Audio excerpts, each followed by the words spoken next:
In this tutorial, we'll make a toaster while we explore key Blender concepts, namely the Mirror Modifier and refining our surface with the Subdivision Surface modifier, or the Subsurf modifier, and metallic shading.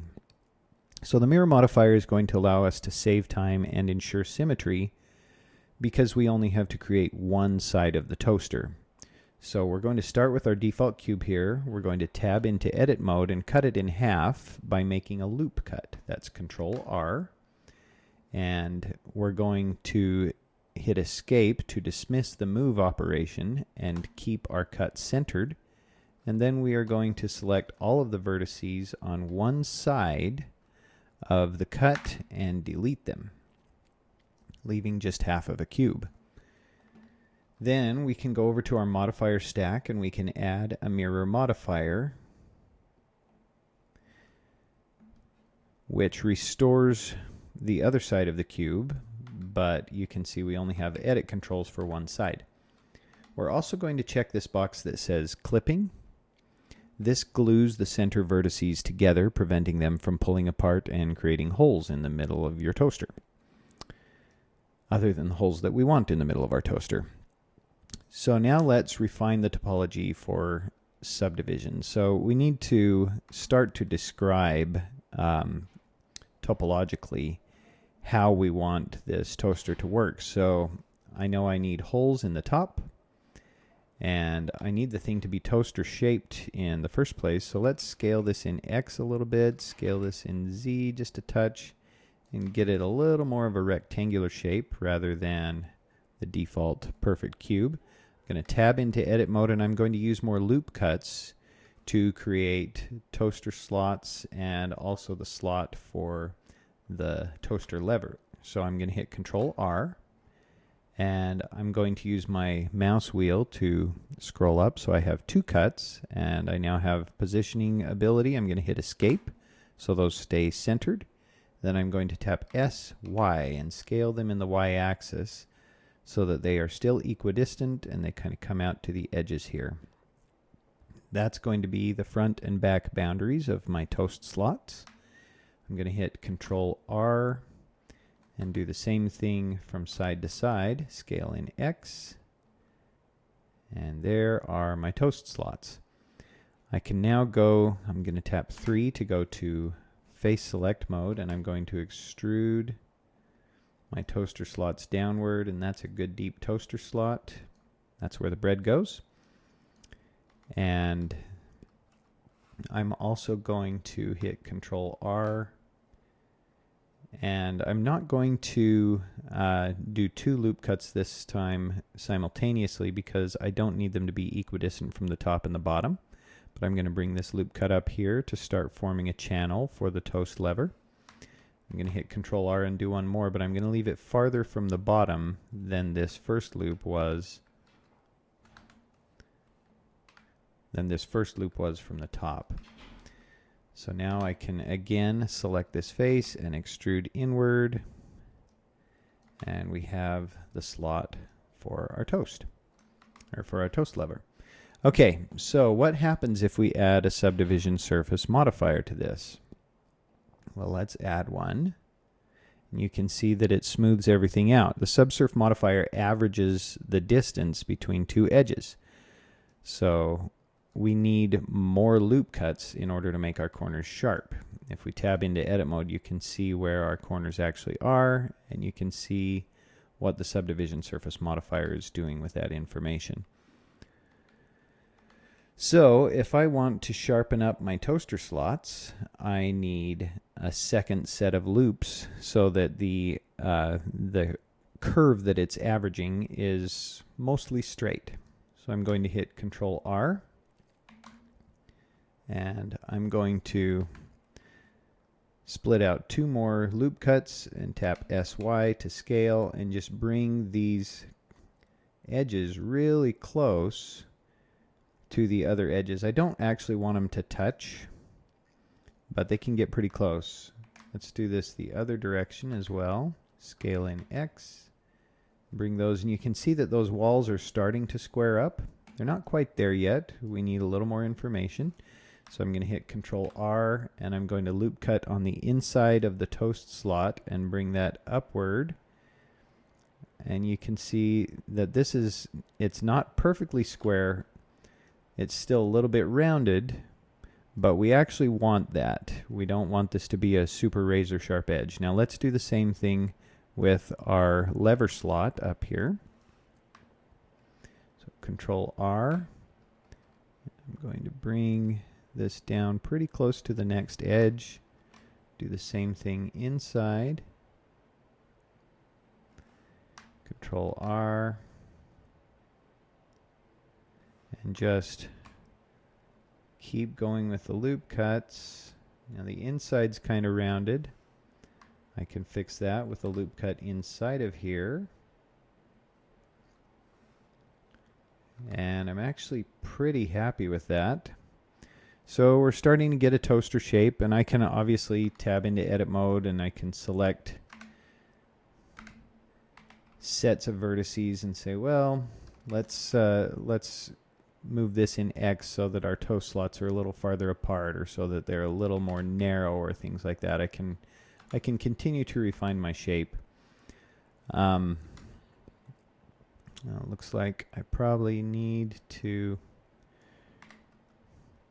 narrow our slot up here. There we go. And I like that a lot better. Okay. That's starting to look like a pretty good toaster. So the next thing we're going to do is we are going to give this toaster a chrome finish. So let's right click and we'll shade it smooth so that we don't have all this faceting. Let's go into our shading viewport. And we have our principled shader already applied. There's already a material on this because it's made out of our default cube, which, by the way, we should rename this toaster. And we're going to turn metallic all the way up to 1.0. We're going to turn our roughness lower so that this is more of a reflective surface. And we can tint, darken, and lighten kind of the base color of the metal here, or we could actually, if we wanted a gold toaster, we could push it into a sort of a pale yellow, but I think, or a copper toaster, that actually looks kind of cool. I think I might leave that. So there's our metallic material. We'll call this metallic toaster. Let's go back to our layout and let's put some heating coils inside this toaster. So instead of modeling every single coil, we're going to just model one segment, and we're going to use an array modifier to duplicate it. So I'm going to make a new cube, and we're going to shrink it way, way down, move it up, kind of look at this thing from a side view here, and we're just going to sort of make this cube be about the size that I think our wire should be. And I'm going to tab into edit. Well, actually, let's just scale this in Y so that the median point stays in the center. And I don't want it to be a lot longer than our toast slots, so let's kind of have a look at that. Scale in Y. That looks good. And now I'm going to tab into edit mode, and I'm going to do a whole bunch of loop cuts on this. Ctrl R, and that's probably good. So I've got some loop cuts. I'm going to deselect every other one. This is the circle select brush. Just tap C and then middle click allows you to deselect things, and right click, or sorry, enter.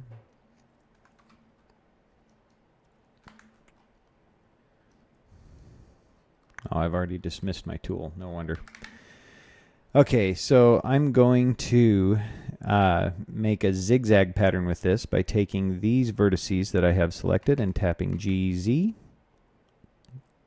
Then I'm going to add a subdivision surface modifier to kind of curve those a little bit. Let's tab back into edit mode, and we will increase the subdivision levels.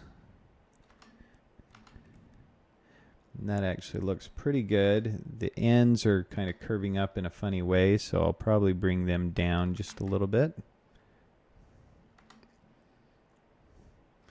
I can tab into edit mode and I can do a loop cut on the end here so that these ends aren't so pointy. Ctrl R.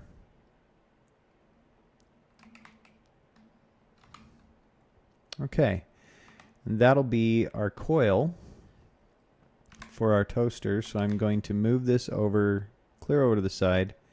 And I noticed one thing while I was in wireframe view, the bottom of my toast slots are still curved. So let's fix that really quickly as well. And I just need one more loop cut to fix that. Let's hit Ctrl R and slide that downward to kind of sharpen those corners. There we go. And now we've kind of lined our coil up with the edge of a toast slot here. Let's move it downward into the toast slot. And we will add an array modifier.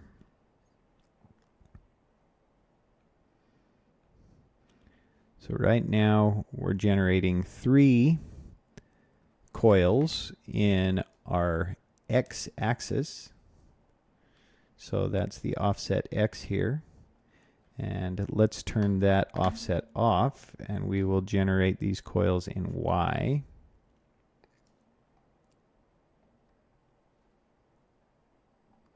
Whoops. Sorry, I meant z. I apologize. And let's go into wireframe so we can kind of see how this looks. Okay, and I think that's a good spacing. So let's add some more to the array modifier, and I might adjust the spacing a little bit so that that kind of just fills the space there. Yeah, that's a good first set of coils. Let's add a second array modifier. And this array modifier is going to duplicate everything the first array modifier was doing, but it's going to do it in X. So we're just going to do 2 duplications here. We're going to change that offset so that this other set goes across to the other side of the bread slot.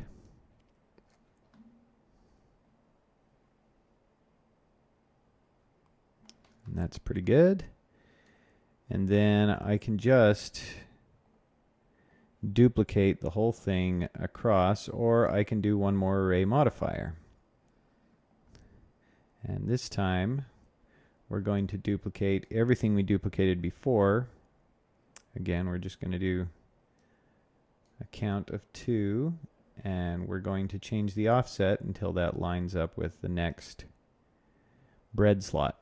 The reason we're doing it like this is so that we can kind of control everything with just one object. So I can edit that object and have it affect everything. So for instance, I'm going to shade this smooth, and I'm going to go back to my shading, and I'm going to put a material on this. So let's call this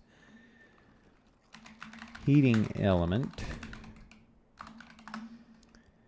And for this, I'm going to put an emission on it, and I'm going to make that emission kind of a bright red orange, and I'm going to turn its strength up a little bit.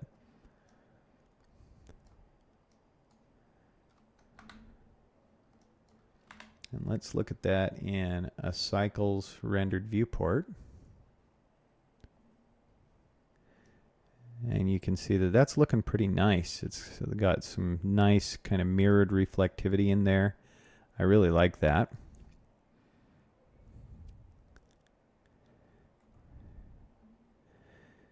So for our final finishing touch, I'm just going to put a little handle on this toaster. So we'll put a cube here, scale that down, bring it forward, scale in Z, scale in Y, GY, and this just basically needs to be black plastic. So let's name this thing toaster underscore handle, and our second cube we should name to heating elements. And our toaster handle, we're just going to give it some black plastic. Black plastic.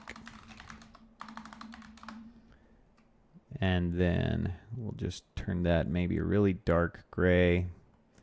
And I might add a bevel modifier onto it so that it's just a little bit curved on the corners.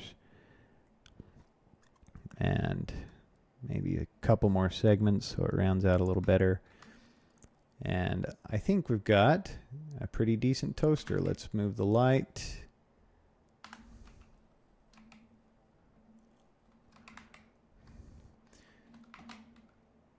We'll put a plane underneath it so that it has an environment. And I hope that's helpful. Happy blending.